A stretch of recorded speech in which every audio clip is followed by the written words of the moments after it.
ठीक है, चलिए हम लोग देखेंगे स्ट्रक्चर ऑफ या फिर ह्यूमन स्पर्म। ठीक है, ह्यूमन स्पर्म के बारे में आज पढ़ेंगे कि ह्यूमन स्पर्म का शेप कैसा होता है ना।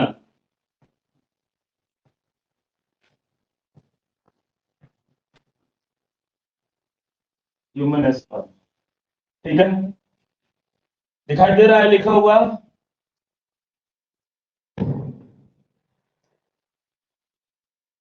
बताइएगा, थोड़ा सा हमारा फेस जो है वो दिखाई नहीं दे रहा, हालांकि कोई दिक्कत नहीं है, फेस से कोई विशेष प्रॉब्लम नहीं है। हाँ दिखेगा। हाँ चलिए, तो हम लोग देखेंगे ह्यूमन स्पर्म का डायग्राम। तो यूजुअली जो हमारा ह्यूमन स्पर्म होता है उसमें चार पार्ट्स होते हैं। ठीक है, अगर हम लोग स्टार्ट करें तो ह्यूमन स्पर्म के पास कितने पार्ट्स होते हैं? तो चार पार्ट्स होते हैं। कौन कौन से पार्ट? तो हम लोग कहेंगे नेक, नेक, ठीक है, नेक के बाद हमारा हो गया मिडिल पोर्शन। ठीक है, नेक, नेक के बाद हमारा इसको हम लोग नहीं, पहले हेड कर दीजिए, पहले हेड तब नेक, हेड,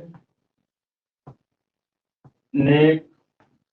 तीसरा हमारा है middle portion, middle portion, middle part जिसको हम लोग बोलते हैं मिडिल पार्ट्स, और टेल, टेल। ये चारों है हमारा कौन सा? तो हम लोग कहेंगे ह्यूमन स्पर्म के ये सब चारों पार्ट्स हैं। चार पार्ट्स है ह्यूमन स्पर्म के, हेड, नेक, और उसके बाद है क्या है? तो हम लोग कहेंगे मिडिल पार्ट और टेल। ये चारों पार्ट है। तो सबसे पहले अगर हम लोग डायग्राम देखें, ठीक है, अगर स्पर्म का डायग्राम देखें तो देखिए ह्यूमन स्पर्म का जो न्यूक्लियस होता है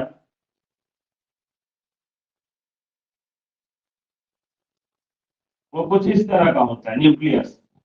ह्यूमन स्पर्म का जो न्यूक्लियस होता है वो कैसा होता है? तो हम लोग कहेंगे कुछ इस तरह का होता है। ठीक है, और उसमें ऊपर में एक कैप लाइक स्ट्रक्चर होता है, ये वाला कैप लाइक स्ट्रक्चर। तो कहेंगे, और इस कैप लाइक स्ट्रक्चर को क्या बोलते हैं? तो हम लोग कहेंगे ये कैप लाइक जो स्ट्रक्चर है ह्यूमन जो स्पर्म में, वो एक्रोजोम्स है। क्या है? तो एक्रोजोम्स, एक्रोजोम्स जो है वो कैप लाइक स्ट्रक्चर है, ये वाला। कहेंगे इसका फंक्शन क्या है? ये जो एक्रोजोम्स है, ये जो कैप लाइक स्ट्रक्चर जो ह्यूमन जो न्यूक्लियस है उसके ऊपर में है, उसका क्या फंक्शन है? तो हम लोग कहेंगे कि ये जो एक्रोजोम है वो एग्स के जो लेयर्स होते हैं उनको डाइजेस्ट करता है। तो डाइजेस्ट एग लेयर्स, हम लोग कह सकते हैं it digest egg layers during,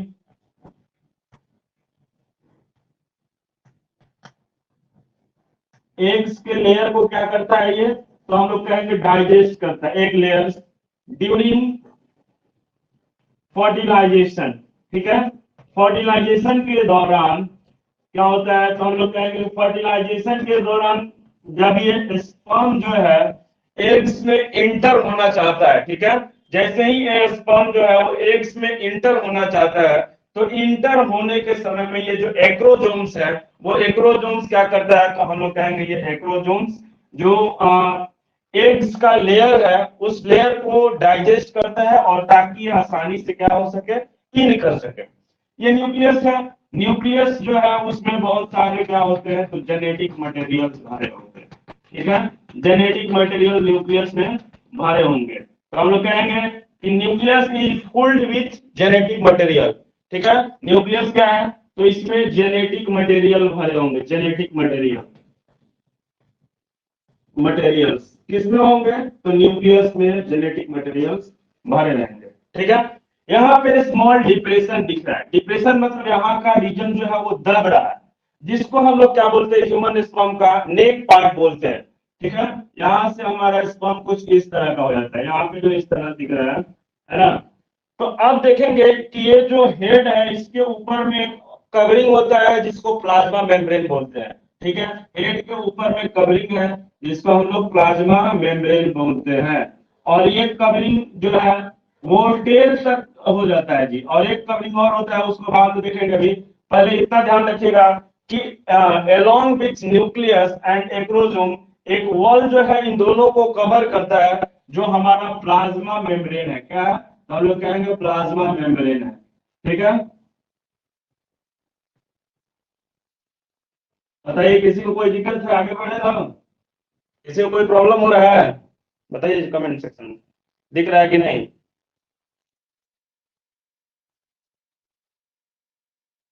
जल्दी से बताइए।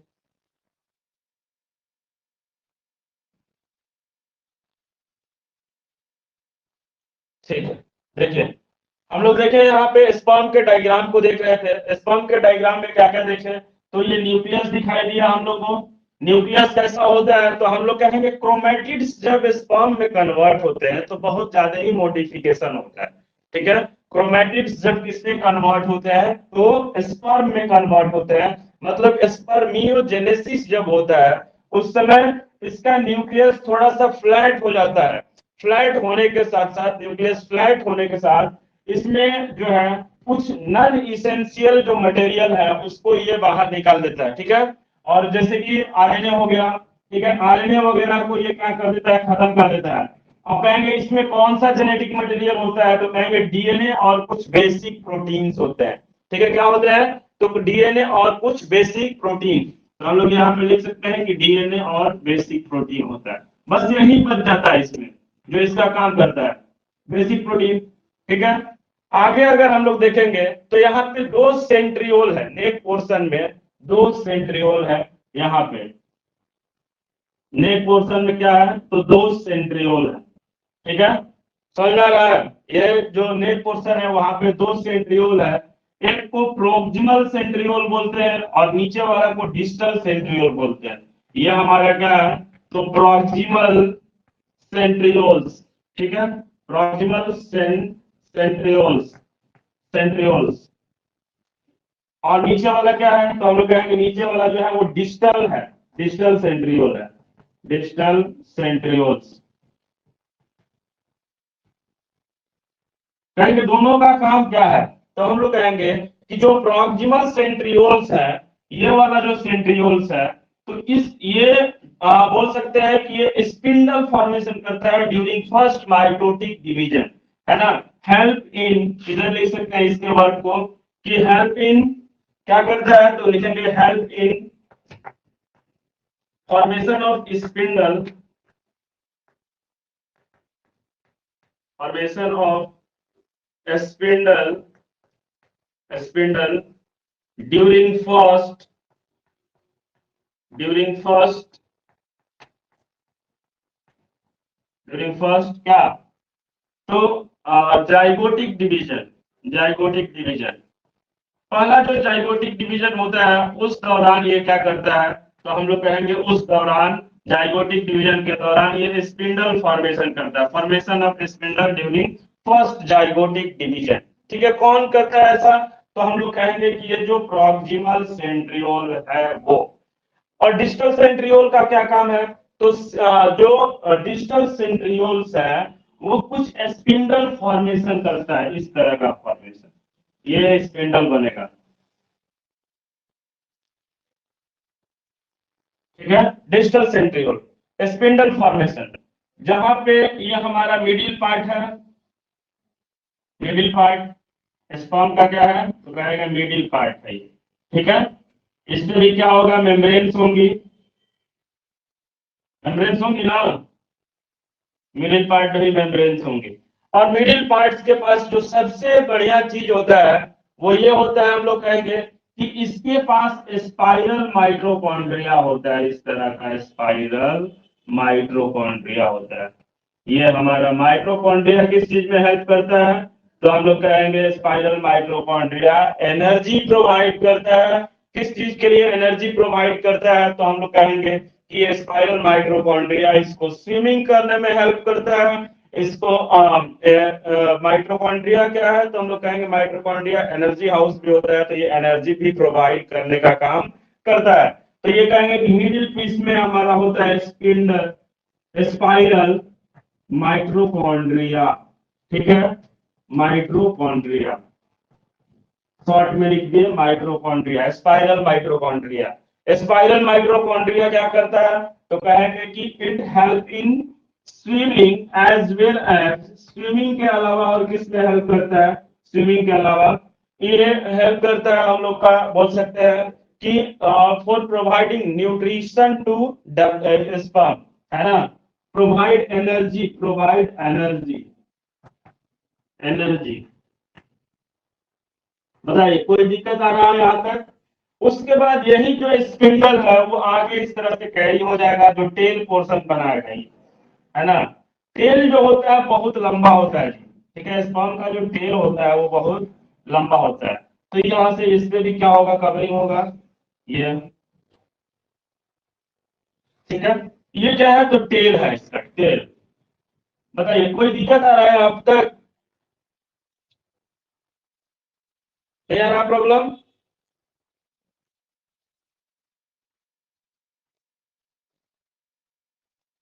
अब देखिए एक चीज और, एक कवरिंग और होता है जी, उसको हम लोग देखते हैं। एक कवरिंग और होता है, उसको हम लोग दूसरे कलर से बनाते हैं। कौन सा कलर यूज करें? ब्लू यूज करते हैं, है ना। एक मिनट, एक कवरिंग और होता है, यहाँ पे होता है एक्रोजेम्स, एक्रोजोम से स्टार्ट होता है और एंटीरियर पार्ट जो है हेड का उसको कवर करता है, हाफ एंटीरियर पार्ट ऑफ जो स्पर्म का हेड है उसको कवर करता है, ये, ठीक है। ये ये वाला जो कवरिंग दिख रहा है एक्रोजोम के ऊपर और प्लाज्मा मेम्ब्रेन के नीचे, ये गेलिया कहलाता है, ठीक है। क्या कहलाता है? गेलिया, है ना। तो ये सब मिल करके एक ही काम करते हैं, गेलिया हो गया, एक्रोजोम हो गया, ये सब के सब स्पर्म लेयर को डाइजेस्ट करने में रोल प्ले करते हैं। सारा रिपीट करेंगे रूबी। प्रॉक्सिमल तक आ रही है, ठीक है। देखिए प्रॉक्सिमल सेंट्रियोल जो है, प्रॉक्सिमल सेंट्रियोल क्या करता है, तो हम लोग कहेंगे प्रॉक्सिमल सेंट्रियोल स्पिंडल फॉर्मेशन करता है। कब स्पिंडल फॉर्मेशन करता है? तो ड्यूरिंग फर्स्ट जाइगोटिक डिवीजन, जब जाइगोट जो है वो पहली बार माइटोटिकली डिवाइड होता है, तब उस समय स्पिंडल फॉर्मेशन का काम किसका है? तो हम लोग कहेंगे प्रॉक्सिमल सेंट्रियोल का है। और डिजिटल सेंट्रियोल क्या कर रहा है? नीचे में जो डिजिटल सेंट्रियोल है, डिजिटल सेंट्रियोल बना रहा है हम लोग को स्पाइरल, सॉरी, डिजिटल सेंट्रियोल क्या बना रहा है जी? इसको क्या बोले थे हम लोग? बताइए जल्दी से, जल्दी बताओ, कमेंट में लिखो। टेल। तो हम लोग कहेंगे फाइबर्स बना रहा है ना, यही फाइबर्स बना रहा है फिलामेंट, ठीक है। इसको बनाने का काम किसका होता है? तो डिजिटल सेंट्रियोल्स का होता है, ठीक है। बताइए एक्जियल फिलामेंट जिसको बोलते हैं, यहाँ पे एक्जियल फिलामेंट्स नहीं लिखा है, axial filaments, axial filaments, axial filaments कैसे बनते हैं? तो हम लोग कहेंगे फ्रॉम डिजिटल सेंट्रियोल्स, ठीक है, डिजिटल सेंट्रियोल्स से बनते हैं, ठीक है। उसके बाद देखिए ये गेलिया समझ में आ गया। उसके बाद एक लेयर यहां से स्टार्ट होता है, हाफ से, ठीक है। एक लेयर इसका जो पोस्टीरियर पार्ट है हेड का, वहां से स्टार्ट होता है और मिडिल पोर्शन तक रन होता है ना, मिडिल पोर्शन तक रन होता है। ये देखिए यहां से शुरू हुआ है, येलो से जो कर रहे हैं हम कलर, ठीक है, दिख रहा है येलो वाला, दिखा। इसको हम लोग मैनचेट बोलते हैं, मैनचेट, MAN, मैनचेट, है ना। मैनचेट क्या है? तो कहेंगे एक कवरिंग है जी, जो पोस्टीरियर हेड से शुरू होता है और मिडिल पोर्शन तक जाता है, ठीक है, स्पर्म के। तो इसमें और कुछ खास नहीं होता है, स्पर्म जो है वो बहुत सारे अपने ऑर्गन्स को हटा देता है, बहुत सारे पार्ट्स को रिमूव कर देता है, जैसे कि हमारा इसका आरएनए वगैरह है और भी कुछ बेकार के सबस्टेंस को ये हटा दिया। अपने न्यूक्लियस में कुछ जेनेटिक मटेरियल रखा, जिसमें क्या क्या था जेनेटिक मटेरियल में? डीएनए और स्पाइरल प्रोटीन, डीएनए और बेसिक प्रोटीन। तो हम लोग कहेंगे कि इसमें केवल होता है DNA and basic proteins, proteins, ठीक है। डीएनए और बेसिक प्रोटीन को केवल रखता है, बाद बाकी रीजन को क्या करता है? ये हटा देता है। तो इतना इसका स्ट्रक्चर है। बताइए इसमें किसी को कोई दिक्कत हो रहा है? अच्छा एक चीज और, जो हमारा स्पर्म है उसमें साइटोप्लाज्म बहुत कम होता है जी, ये साइटोप्लाज्म एकदम हटा ही देता है। साइटोप्लाज्म होता है थोड़ा मोड़ा टेल रीजन में, है ना। तो हम लोग कहेंगे कि very few cytoplasm present in tail region only, ठीक है। तो कहेंगे कि very few cytoplasm is present in tail region only. तो कहेंगे कि वेरी बहुत कम साइटोप्लाज्म होता है, very few cytoplasm in tail region, in tail region, ठीक है। बताइए हमको इसमें किसी को कोई प्रॉब्लम आ रहा है?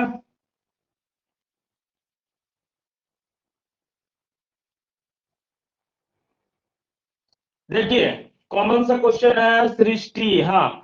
क्रोमोजोमल में देखिए, क्रोमोजोम्स में जेनेटिक मटेरियल्स होते हैं हमारे, ठीक है। जैसे हम लोग जानते हैं कि अगर हमारे पास ये सेल्स है, ठीक है, सेल्स में क्या है तो न्यूक्लियस है, न्यूक्लियस के पास थ्रेड लाइक स्ट्रक्चर है, ठीक है, जिसको हम लोग क्रोमोजोम्स बोलते हैं। क्रोमोजोम्स के बारे में कल पढ़े थे, ऑटोजोम, सेक्स क्रोमोजोम, ये सब कल बताए थे। तो क्रोमोजोम्स पे लोकेटेड होता है हमारा डीएनए और आरएनए, वो जेनेटिक मटेरियल होता है। हालांकि अलोंग विथ क्रोमोजोम्स भी हम लोग इसको जेनेटिक मटेरियल बोल सकते हैं, क्योंकि क्रोमोजोम्स का काम भी जेनेटिक को ही डिसाइड करना है, ठीक है, ये जेनेटिक से ही रिलेटेड है। लेकिन अगर हम लोग कहें कि क्रोमोजोम्स पे, जीन पे क्या होता है तो डीएनए और आरएनए होता है, तो ये ज्यादा बेस्ट होगा, ठीक है सृष्टि। तो देखिए एक बार फिर से इसको रिकॉल करते हैं एंड देन आगे बढ़ेंगे पूजेनेसिस पे, ठीक है। बताइए।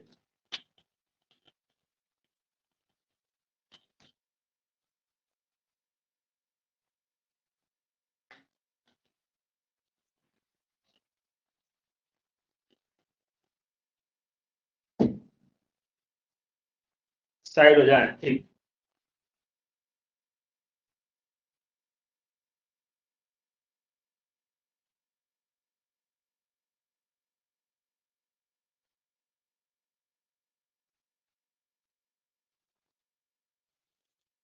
ठीक है, क्रोमोजोमल मटेरियल है तो कोई दिक्कत नहीं है, उसको जेनेटिक मटेरियल बोलेंगे हम लोग, ठीक है। देखिए हम लोग देख रहे थे क्या कि यहाँ पे हम लोग देख रहे थे क्रोमो स्पर्म के स्ट्रक्चर को, जिसमें चार पार्ट था। पहला हमारा हेड रीजन था, हेड रीजन के बाद ये वाला रीजन जो है जहाँ पे स्मॉल डिप्रेशन है, ये हमारा नेक रीजन है, ये मिडिल पोर्शन है, ये हमारा क्या है टेल है, ठीक है। अगर हम लोग स्टार्ट करें तो स्पर्म का न्यूक्लियस फ्लैट होता है, और ये पूरा का पूरा स्पर्म का न्यूक्लियस ही है जी। स्पर्म के न्यूक्लियस जेनेटिक मटेरियल से भरे होते हैं, जिसमें कुछ डीएनए और कुछ बेसिक प्रोटीन्स होते हैं। आरएनए वगैरह या अनइसेंशियल सबस्टांस को ये हटा देता है जब ये स्पर्मेटिड से स्पर्म में कन्वर्ट होता है, तब ड्यूरिंग स्पर्मियोजेनेसिस, ठीक है। उसके बाद अगर हम लोग देखें तो इसका जो न्यूक्लियस है उसके ऊपर में कैप लाइक स्ट्रक्चर है, जिसको हम लोग क्या बोले, एक्रोजोम्स, ठीक है।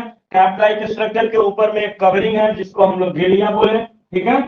उसके बाद जो गिलिया कहाँ तक आ रहा था तो गिलिया आधा पोर्शन तक आ रहा था, यहाँ तक आ रहा था, हेड के इंटीरियर, हेड के आधा पोर्शन को ये कैरी कर रहा था, ठीक है। अगर उसके आगे बढ़े हम लोग तो देखेंगे कि जो जहाँ पे नेक रीजन है, नेक रीजन जहां पे डिप्रेशन है, जहां पे दबा हुआ है, वहां पे दो सेंट्रियोल्स हैं, एक जो है वो प्रॉक्सिमल है और दूसरा डिस्टल है।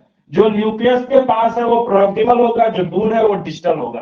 प्रॉक्सिमल सेंट्रियोल्स क्या कर रहा है तो हम लोग कहेंगे प्रॉक्सिमल सेंट्रियोल हमारा formation of spindle, spindle formation कर रहा है जब जाइगोट पहली बार डिवाइड होगा उस समय। तो ड्यूरिंग फर्स्ट माइटोटिक डिवीजन जो प्रॉक्सिमल सेंट्रियोल्स है वो स्पिंडल फॉर्मेशन करेगा, ठीक है।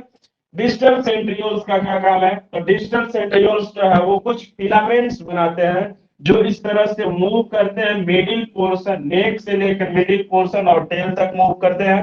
उसके बाद हम लोग कहेंगे मिडिल पोर्शन में जो है वो सर्कुलर क्या होता है तो कहेंगे स्पाइरल माइटोकॉन्ड्रिया होता है। स्पाइरल माइटोकॉन्ड्रिया किस चीज के लिए होता है तो इसको मूवेबिलिटी देता है, और उसके साथ साथ इसको क्या करता है, एनर्जी देने का भी काम करता है। इसमें क्या होता है, साइटोप्लाज्म बहुत कम होता है, और cytoplasm very few cytoplasm in tail region केवल होता है। क्वेश्चन आ सकता है नीट में कि स्पर्म में जो है साइटोप्लाज्म जो है वो कहाँ पे प्रेजेंट होता है, तो हम लोग कहेंगे very few cytoplasm present in sperm in tail region only. ठीक है, केवल टेल रीजन में आता है। ठीक है, ये भी पूछ सकता है कि जो जो दोनों सेंट्रियोल्स हैं उनका क्या काम होता है। जो एक्रोजोम्स है उसके ऊपर जो लाइनिंग है जिसको गेलिया बोले, गेलिया का क्या फंक्शन होता है, तो कहेंगे ये गेलिया या एक्रोजोम्स दोनों ही क्या करते हैं, तो एग्स का जो लेयर्स है उनको डाइजेस्ट करने में मदद करते हैं। बताइए कोई दिक्कत है?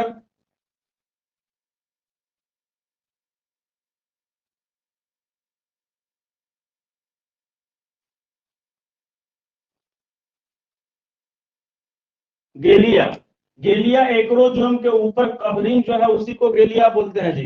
गेलिया यहाँ पे एक्रोजोम के ऊपर जो कवरिंग दिख रहा है यहाँ पे, ये हमारा गेलिया है। ठीक है, ठीक है, ठीक, ओके ओके। चलिए आगे बढ़ते हैं हम लोग oogenesis के तरफ। oogenesis को देखते हैं कि oogenesis क्या है। जैसे कल हम लोग स्पर्मेटोजेनेसिस देखे थे ना, उसी तरह से फिर से हम लोग oogenesis देखेंगे। और आज डस्टर भी ला दिया है, यूज कर देना।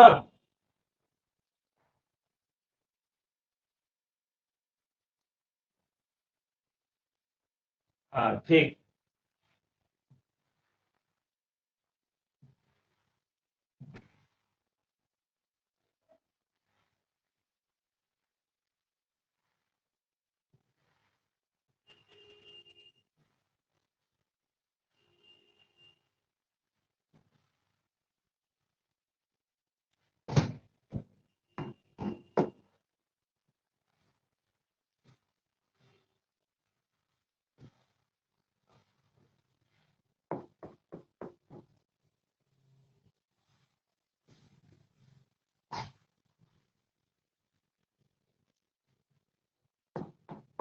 क्लियर हो रहा है, साफ हो रहा है इससे डस्टर से कि नहीं जी?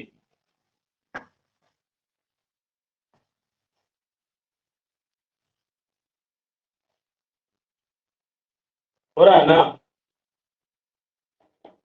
हाँ, एकदम क्लियर, ठीक ठीक, गुड। चलिए oogenesis देखते हैं, oogenesis क्या होता है। oogenesis नाम से पता चल रहा है कि फॉर्मेशन ऑफ एग्स। ठीक है, oogenesis।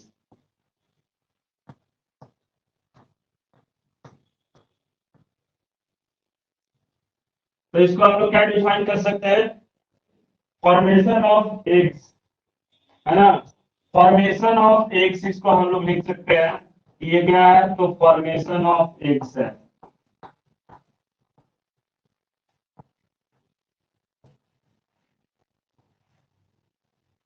एग्स का जो फॉर्मेशन है उसी को हम लोग क्या बोलते हैं, oogenesis। ठीक है, तो सबसे पहली बात देखिए होता क्या है। सबसे पहले ये हमारे ओवरी में क्या है, तो प्राइमरी फॉलिक्यूल्स है। इससे तो हम लोग फेमिलियर है, बहुत बार प्राइमरी फॉलिक्यूल्स का नाम आ गया है। ये क्या है, तो हम लोग कहेंगे प्राइमरी फॉलिक्यूल्स है। क्या है, primary follicles, primary follicles, primary follicles है ये। ठीक है, प्राइमरी फॉलिकल्स के बाद क्या होता है कि सबसे पहला जो होता है माइटोटिक डिवीजन होता है, माइटोटिक डिवीजन। ठीक है, माइटोटिक डिवीजन होता है किसमें, तो प्राइमरी फॉलिकल्स में। माइटोटिक डिवीजन होता है किसमें, प्राइमरी फॉलिकल्स में। प्राइमरी फॉलिकल्स जो है वो माइटोटिकली क्या होती है, डिवाइड होती है। और ये जो माइटोसिस होता है, और ये प्राइमरी फॉलिकल्स कैसी होती है, इनकी पोलैरिटी क्या होती है, तो हम लोग कहेंगे इनकी पोलैरिटी जो है वो 2n होता है। दैट मींस ये डिप्लॉयड होते हैं। ठीक है, माइटोटिक डिवीजन होगा तो क्या होगी, दो को सेल्स बनेगी। और इसका भी पोलैरिटी क्या होगा दोनों का, तो 2n होगा। क्या होगा, 2n होगा, मतलब ये भी क्या होंगी, डिप्लॉयड होंगी, डिप्लॉयड। ये भी क्या होंगी, डिप्लॉयड होंगी। ठीक है,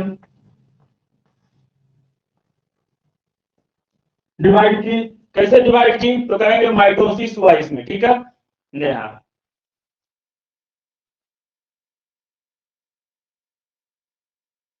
वीडियो डाउनलोड हो रहा है,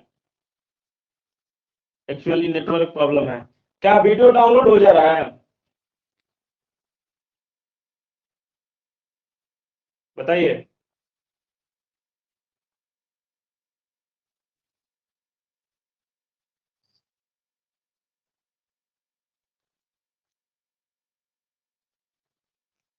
अरे तो बाद में देखने के लिए डाउनलोड करने की जरूरत नहीं है नेहा, ठीक है। सारा वीडियो जो है वो क्लासरूम में अवेलेबल है।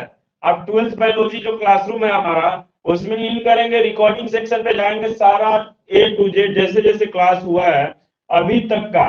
और एक बात और अभी याद आ गया, ये क्लास जो है वो आज ह्यूमन रिप्रोडक्शन का लास्ट क्लास है। अब इसके बाद कोई क्लास ह्यूमन रिप्रोडक्शन का नहीं होगा, क्योंकि सारा टॉपिक जितने भी एनसीईआरटी में टॉपिक थे वो हम लोग पढ़ चुके हैं, है ना। इसके अलावा अगर और कुछ हम देखते हैं इंपॉर्टेंट होगा तो कल के क्लास में पढ़ेंगे, नहीं तो क्वेश्चन करेंगे।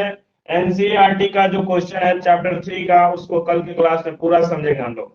उसके बाद नेक्स्ट क्लास जो सैटरडे को होगा, सैटरडे के दिन हम लोग स्टार्ट कर देंगे अपना जो चौथा चैप्टर है उसको।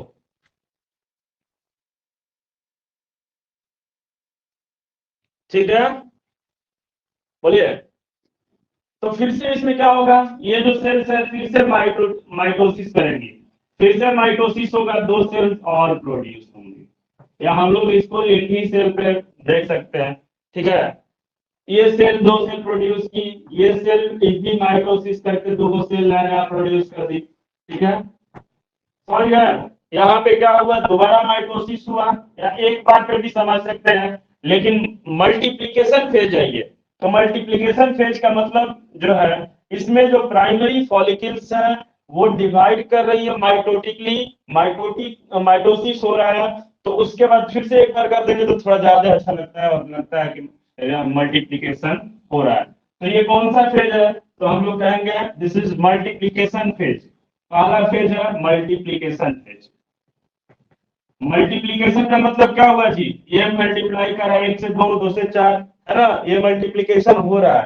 तो ये क्या है, तो हम लोग कहेंगे मल्टीप्लीकेशन, मल्टीप्लीकेशन फेज।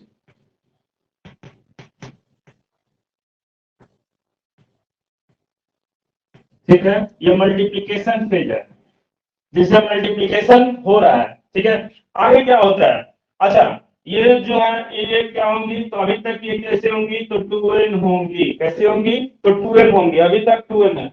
और जितनी भी सेल्स बन रही है, ये भी 2n है, ये भी 2n है, ये भी 2n है, ये भी 2n है हमारा। इन सारी सेल्स को हम लोग अब एक नाम दे देते हैं ऊगोनियम। ठीक है, क्या बोलते हैं इसको, ऊगोनियम। उगोनिया या ऊगोनियम बोलते हैं, ऊगोनिया, ऊगोनिया। ठीक है, ठीक है, यहां तक कोई दिक्कत हो रहा है।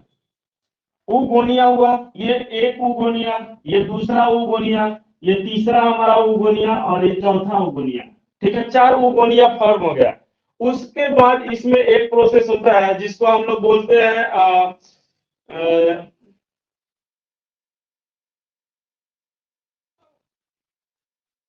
विटालोजेनेसिस। देखो नाम याद है, विटालोजेनेसिस होता है। ये जो ऊगोनिया है, उगोनिया, वो अपने आप को थोड़ा बड़ा करती है। ठीक है, अपने आप को बड़ा करती है, और जितना बड़ी सेल्स यहाँ पे ये उगोनिया थी, है ना, यहाँ पे अपने आप को 200 गुना, 200 टाइम जो है वो बड़ा करती है, टाइम।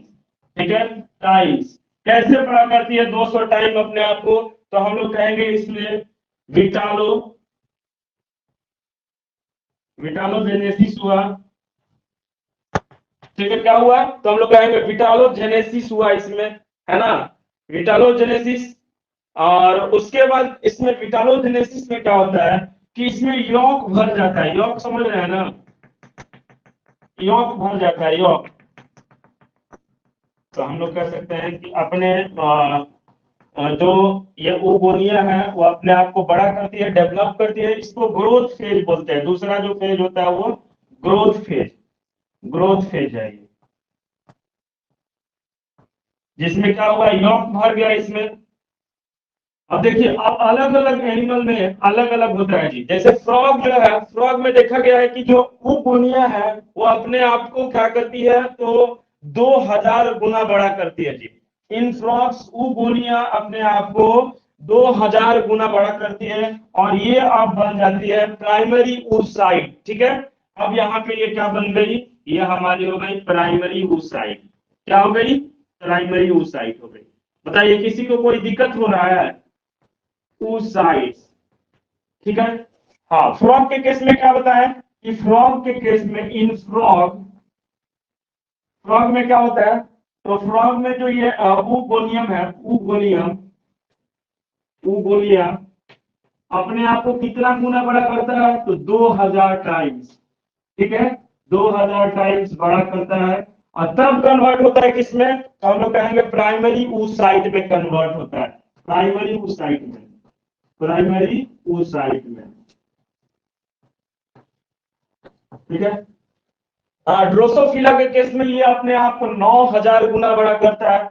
तो in case of Drosophila, Drosophila का नाम सुना है कि नहीं, ड्रोसोफिला, ड्रोसोफिला में ये अपने आप को कितना करता है, तो 9000 टाइम्स, 9000 टाइम्स। ठीक है, किसमें कन्वर्ट होने के लिए, प्राइमरी oocyte में कन्वर्ट होने के लिए। ठीक है, अब देखिए ये जो प्राइमरी oocytes है, अब इसमें होगा मियोसिस 1। ठीक है, अभी तक क्या हो रहा था, मल्टीप्लिकेशन फेज, पहला फेज में मल्टीप्लिकेशन हुआ जिसमें जो प्राइमरी फॉलिकल्स हैं खुद को मल्टीप्लाई करके दो सेल्स बनाई, ये दोनों सेल्स खुद को मल्टीप्लाई करके क्या बनाई, 4 सेल्स बनाई जिसको ऊगोनिया बोले हम लोग। ठीक है, ऊगोनिया का फॉर्मेशन हो गया। उसके बाद ऊगोनिया अपने बॉडी के अंदर यॉक जो है उसको डिपॉजिट की। यॉक डिपोजिशन के बाद क्या हुआ, ऊगोनिया जो है वो थोड़ा सा बड़ी हो गई। कहने का मतलब कि जो ऊगोनिया है वो अपने आप को थोड़ा इनलार्ज कर ली, मटेरियल को ऐड करके इनलार्ज की, जिसको हम लोग क्या बोले, प्राइमरी oocytes। ठीक है, ये हमारा क्या है, तो प्राइमरी oocytes है। ठीक है ना, प्राइमरी oocytes में क्या हुआ, तो प्राइमरी oocyte में मियोसिस 1 होगा, मियोसिस 1, मियोसिस 1 जो है प्राइमरी oocytes में होगा। और ये जो मियोसिस 1 है इसका रिजल्ट क्या होगा, तो दो सेल प्रोड्यूस होंगी। इधर बना है, यहां बनाते हैं, मियोसिस 1 हुआ, Me1, और उसका रिजल्ट होगा दो सेल बनेगी, एक छोटा सा सेल बनेगी जिसमें केवल न्यूक्लियस होगा, और एक जो है वो बड़ा सेल बनेगी जिसमें क्या होगा कि न्यूक्लियस अलोंग विथ यॉक। तो इसमें क्या होगा, न्यूक्लियस के साथ साथ, न्यूक्लियस के साथ साथ यॉक भी होगा। ठीक है, यॉक भी होगा, और इसमें क्या होगा, केवल न्यूक्लियस होगा, छोटा सा न्यूक्लियस इसमें रह जाएगा। और यहाँ पे अनइक्वल जो होता है वो डिवीजन होता है साइटोप्लाज्म का। साइटोप्लाज्म इसमें जाता ही नहीं है, सारा साइटोप्लाज्म इसमें आ जाता है। तो हम लोग कहेंगे unequal division of cytoplasm happens here. ठीक है, तो यहाँ पे क्या हुआ, unequal division of cytoplasm happen, cytoplasm happen।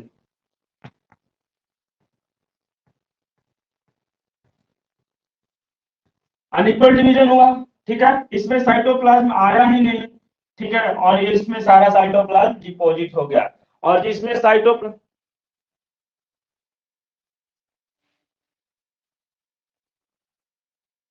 हाँ ठीक है साक्षी, ठीक है, 9000 गुना फ्रॉग में होगा जो प्राइमरी oocyte बनेगा, और जो ड्रोसोफिला में 9000 गुना होगा जो उगोनिया है वो प्राइमरी oocyte में जब कन्वर्ट होगा तब।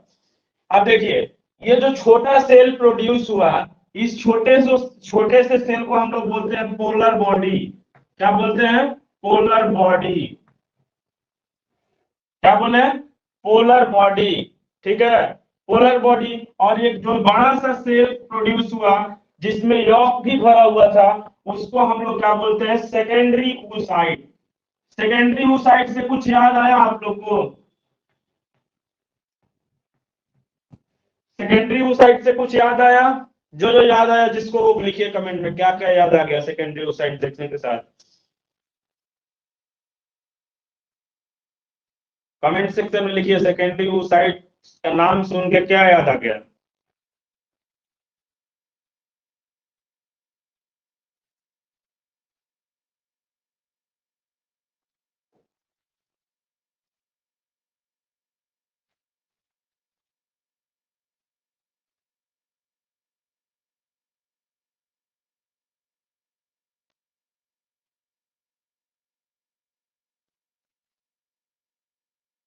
सृष्टि, साक्षी, सृष्टि लिखी है, और कोई लिखे? कोई और? यस सर, ओव्यूलेशन होता है ग्रेफियन फॉलिकल रप्चर से। गुड साक्षी, देखो याद है, सृष्टि भी ठीक ही लिखी है लेकिन उतना एग्जैक्ट नहीं है। हम लोग कहेंगे कि सबसे पहले जब ओवरी का डायग्राम देख रहे थे, याद है ओवरी, तो उसमें देखे थे कि प्राइमरी फॉलिकल्स जो थी उनका क्लस्टर था, यही किसमें कन्वर्ट हो रही थी? तो ग्रेफियन फॉलिकल्स में, जीएफ में, ठीक है, ग्रेफियन फॉलिकल्स में कन्वर्ट हो रही थी। और यही ग्रेफियन फॉलिकल्स जो है उसके अंदर क्या प्रोड्यूस हो रहा था? तो हम लोग कहेंगे उसके अंदर सेकेंडरी oocyte सेल प्रोड्यूस हो रहा था, ठीक है। यही सेकेंडरी oocyte जब रिलीज हो रहा था तो ओव्यूलेशन हो रहा था। और ये सेकेंडरी oocyte कब रिलीज हो रहा था? तो 14th day of menstrual cycle. याद आया अब? Of MC, menstrual cycle. इस समय कौन से हार्मोन की वजह से ये रिलीज हो गया सेकेंडरी oocyte? तो ल्यूटियलाइजिंग हार्मोन एलएच। याद आया? अब कुछ याद आया?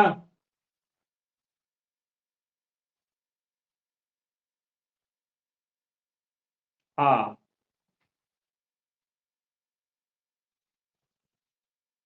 एलएच याद आया कि नहीं आया?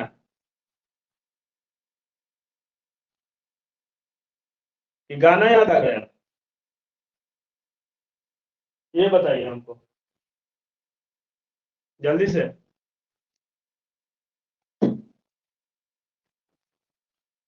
हाँ, याद आ गया है। ठीक ठीक ठीक।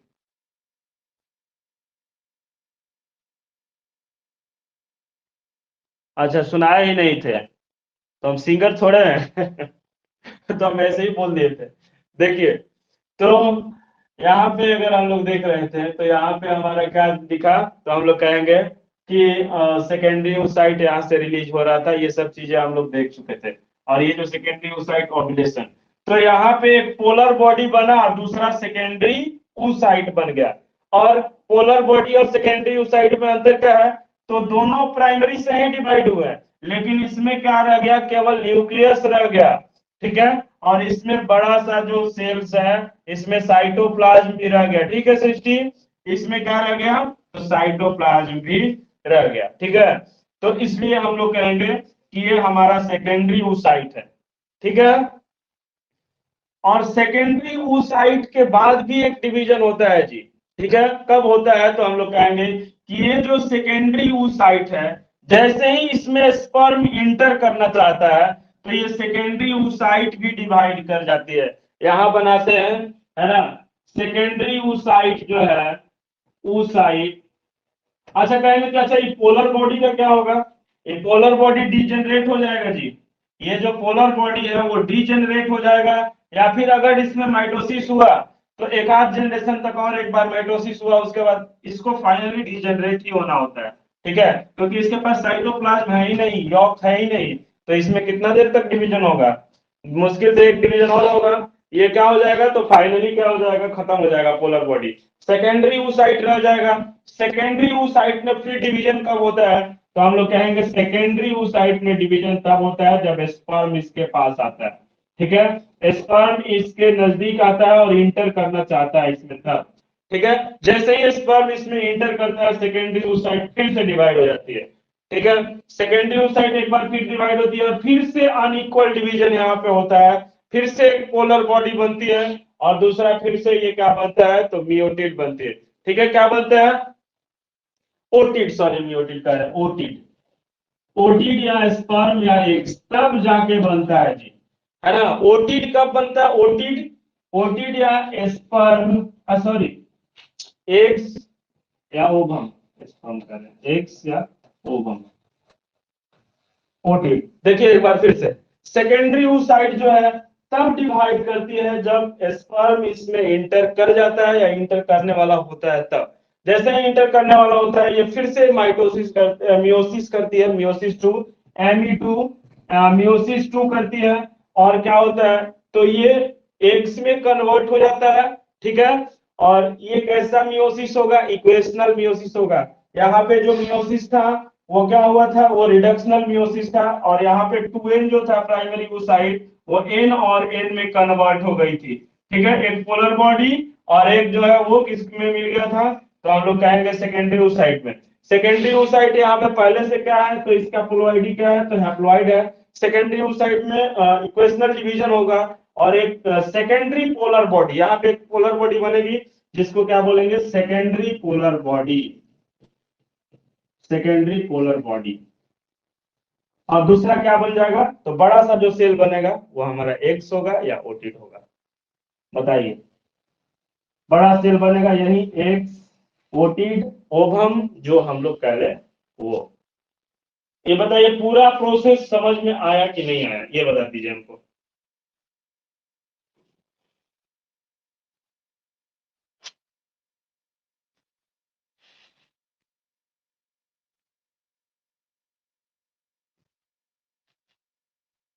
एनसीईआरटी में दिया हुआ है जी। ठीक, हालांकि फिर भी एक बार फिर से ध्यान दीजिए क्या क्या होता है इसमें, है ना, क्योंकि सारा कुछ माइंड में एक बार में सेट हो जाता है रिदम के साथ, कि जब हम लोग समझते हैं तो माइंड थोड़ा फ्लक्चुएट होता है, इसके बाद क्या होगा, इसके बाद क्या होगा, लेकिन एक बार में जब समझते हैं कोई भी चीज को तो माइंड सेट कर लेता है हमारा। सबसे पहला ये जो है हमारा प्राइमरी क्या है, फॉलिकल्स है। प्राइमरी फॉलिकल्स में क्या हो रहा है, तो इसमें माइटोटिक डिवीजन हो रहा है। ठीक है, माइटोटिक डिवीजन का रिजल्ट क्या हो रहा है, तो हम लोग कहेंगे दो सेल्स बनी, इनमें भी क्या हुआ, तो इनमें भी माइटोसिस हुआ, जो सेल 1 है और सेल 2 है, इनमें भी माइटोसिस हुआ, है ना, और इनमें भी क्या हुआ, माइटोसिस हुआ। तो अभी तक ये चारों सेल्स का पोलॉइडी क्या है, तो डिप्लॉइड है, ये चारों सेल, ये दोनों और ये दोनों। ठीक है, उसके बाद अब क्या होता है, ये जो उगोनिया है, जो सेल्स न्यू सेल्स फॉर्म हुई प्राइमरी फॉलिकल्स के डिवीजन के बाद, वो उगोनिया कहलाती है। ठीक है, उगोनिया में क्या होता है, उगोनिया में होता है एक टर्म है, टर्म का नाम भूल जा रहा है, कहाँ लिखे थे, यॉक जेनेसिस है ना, वाइट विटालोजेनेसिस, सॉरी विटालोजेनेसिस जिसको हम लोग बोलते हैं। विटालोजेनेसिस में क्या होता है कि जितना भी यॉक होता है इसमें डिपॉजिट हो जाता है। ठीक है, जितना भी यॉक या फिर जो न्यूट्रिटिव सबस्टांस है इसमें भर जाता है, भरने के कारण इसका शेप जो है इसके उगोनिया के तुलना में 200 गुना ज्यादा बड़ा हो जाता है।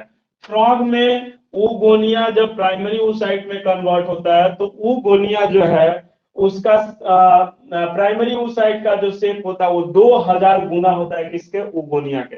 ठीक है, ड्रोसोफिला में 9000 गुना जो है वो होता है। ठीक है, वैसे ही हम लोग कहेंगे कि इसमें सब कुछ यॉक वगैरह मटेरियल भर जाता है, जिसको अब हम लोग इसको क्या बोले, प्राइमरी oocyte बोले। ठीक है, प्राइमरी oocyte का डिवीजन होता है और यहाँ पे बड़ा मजेदार डिवीजन होता है जी।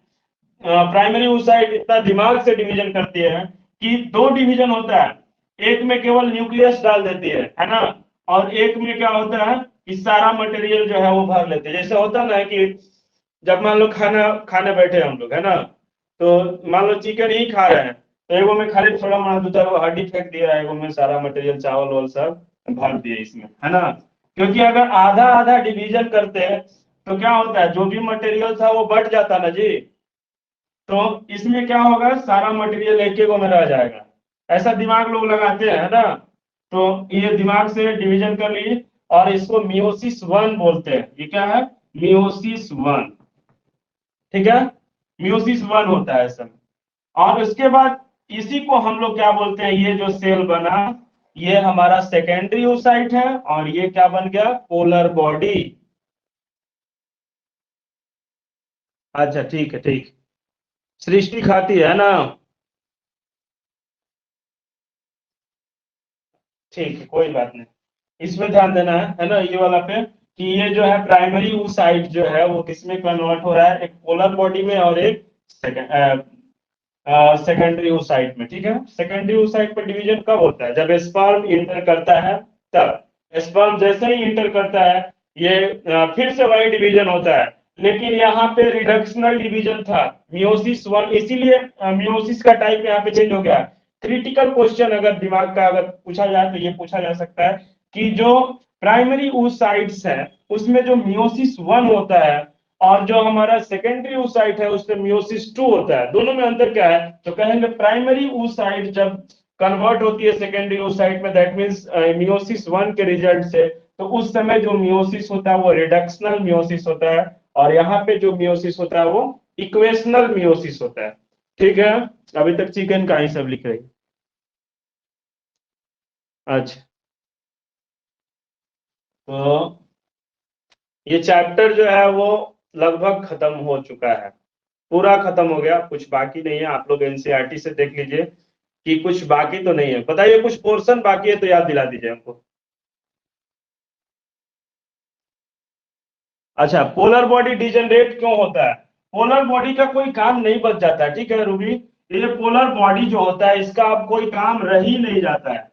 ये पोलर बॉडी में तो पहले ही से साइटोप्लाज्म नहीं है, केवल न्यूक्लियस है इसके पास, है ना। तो साइटोप्लाज्म के लैकनेस के वजह से भी ये डिजेनरेट हो सकता है, या फिर इसका कोई फंक्शन ना होने के कारण ये डिजेनरेट हो जाता है। ये परसिस्ट नहीं करता है जी।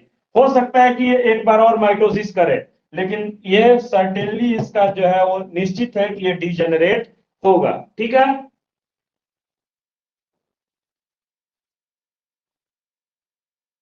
अच्छा ठीक।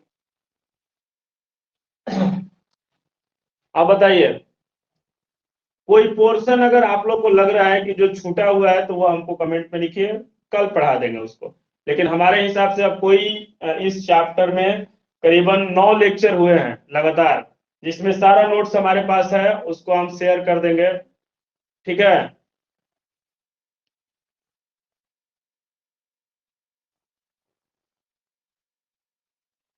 ट्विंस के बारे में पढ़ा दिए हैं, है ना सृष्टि। ट्विंस के बारे में तो पढ़ा चुके हैं ना, दोनों ट्विंस जो होता है वो तो पढ़ा ही दिए हैं। और ट्विंस के बारे में नहीं पढ़ना है उसमें क्या लिखे, थायरा और डिटेल्स, थोड़ा और डिटेल पढ़ा दे। ट्विंस के बारे में जितना बताया है उतना काफी है सृष्टि।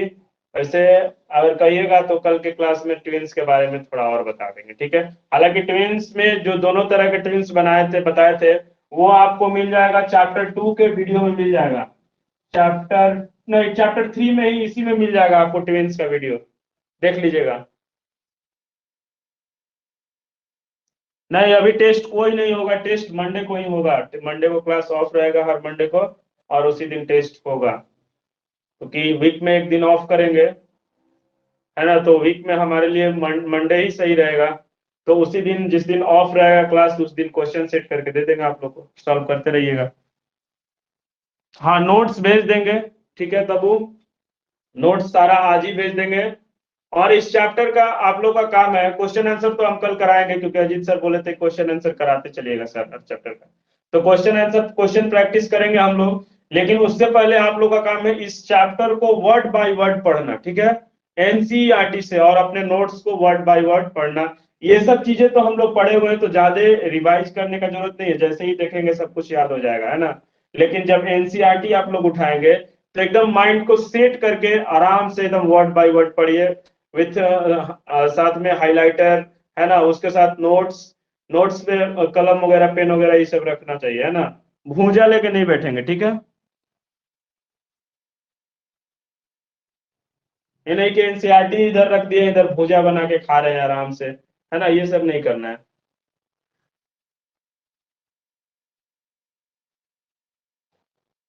इम्प्लांटेशन, इम्प्लांटेशन हो चुका है सृष्टि, तुम लगता है पूरा क्लास नहीं ज्वाइन किए। इम्प्लांटेशन भी हो गया, इम्प्लांटेशन का भी पूरा एक क्लास हुआ था। हाँ, किए हैं, किए हैं। ठीक है, और कोई क्वेश्चन है माइंड में तो बताइए, नहीं तो क्लास ऑफ करते हैं।